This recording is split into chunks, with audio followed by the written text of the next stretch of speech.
Summer வந்து முன்னாடி இருந்த காலத்தை விட இப்போ வந்து ரொம்ப சீக்கிரமாகவே ஆரம்பிச்சிருச்சு. யூஸ்வலாக வந்து ஏப்ரலோட எண்டு இல்லை மே ஃபுல்லாக வந்து சம்மர் இருக்கும். பட் இப்போ பார்த்திங்கன்னா மார்ச் எண்டுலேயே வந்து நம்மளுக்கு ரொம்ப சூடாகிடுச்சு.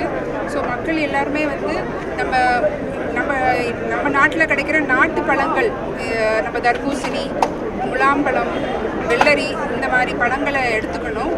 ஸோ மற்றதெல்லாம் ரொம்ப சூடாக இருக்கும். ஸோ இந்த மாதிரி பழங்கள் நீங்கள் எதுக்கு எடுக்கணும்னா அந்த பழத்தில் வந்து தண்ணீர் சத்து வந்து அதிகமாக இருக்கும். ஸோ இந்த சம்மரில் வந்து நம்மளோட உடம்புல இருக்க தண்ணீர் சத்தெல்லாம் வந்து 1 ஹவரில் பார்த்திங்கன்னா வெயிலில் நிற்கும் போது ரொம்ப குறைஞ்சிரும். ஸோ அதை வந்து நீங்கள் பூஸ்ட் பண்ணுறதுக்கு தண்ணீர் இருக்கிற காய்கறிகள், பழங்கள் அதெல்லாத்தையும் நீங்கள் சாப்பிடணும். இப்போ சாப்பிட்டீங்கன்னா உங்களுக்கு எப்பயுமே ஹைட்ரேட்டடாக இருக்கும். அதே மாதிரி நீங்கள் வந்து 12 to 3 ஒரு ஆஃப்டர்நூன் 12 மணிலேருந்து 3 மணி வரைக்கும் வெளியில் போகிறத வந்து நீங்கள் தடுத்துக்கணும்.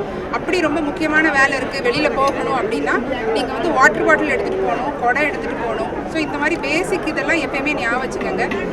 வயசானவங்க, ஹார்ட் பேஷண்ட்ஸு, இல்லை ப்ரெஷர் இருக்கிறவங்க, ஸோ அந்த மாதிரி வயசானவங்க, டயாலிசிஸ் பேஷண்ட்ஸ், இவங்க எல்லாரும் வெளியில் போகிறத நீங்கள் தடுத்துக்கணும். போகக்கூடாது, வீட்டிலே இருங்க. வீட்டிலே இருக்கும் போதும் உங்களோட ஹைட்ரேஷன் லெவலை எப்பயும் மானிட்டர் பண்ணிகிட்டே இருந்துக்கங்க.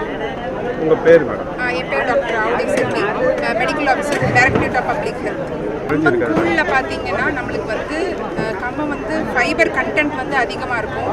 அதில் வந்து நம்ம தயிர் வேறு ஆட் பண்ணுறனால நம்மளுக்கு உடம்புல வந்து குளிர்ச்சியும் இருக்கும், வயிறுக்கும் நல்லது. ஸோ எப்பயும் நீங்கள் கூழ் செய்யும்போது ஒரு நல்ல தண்ணியில் பண்ணணும், அதுதான் ரொம்ப முக்கியம். சம்மர் சீசனில் வந்து தண்ணி வந்து ஈஸியாக இன்ஃபெக்ட் ஆகிடும். ஸோ நீங்கள் வந்து கரெக்டான தண்ணி, கரெக்டான கையெல்லாம் கழுவிட்டு நீங்கள் வந்து கூழ் ரெடி பண்ணிக்கணும். அதுதான் முக்கியம். ஃபைபர் கண்டென்ட் அதிகமாக இருக்கிறனால ஈஸியாக டைஜஸ்ட் ஆகும் நம்மளுக்கு. ஸோ இந்த சம்மர் டைமில் வந்து நம்மளுக்கு டைஜஷன் ப்ராப்ளம் நிறையா இருக்கும். ஸோ நம்மளுக்கு வயிற்றுக்கு ரொம்ப இலசாக இருக்கிற சாப்பாடை நம்ம வந்து சாப்பிட்டுக்கணும்.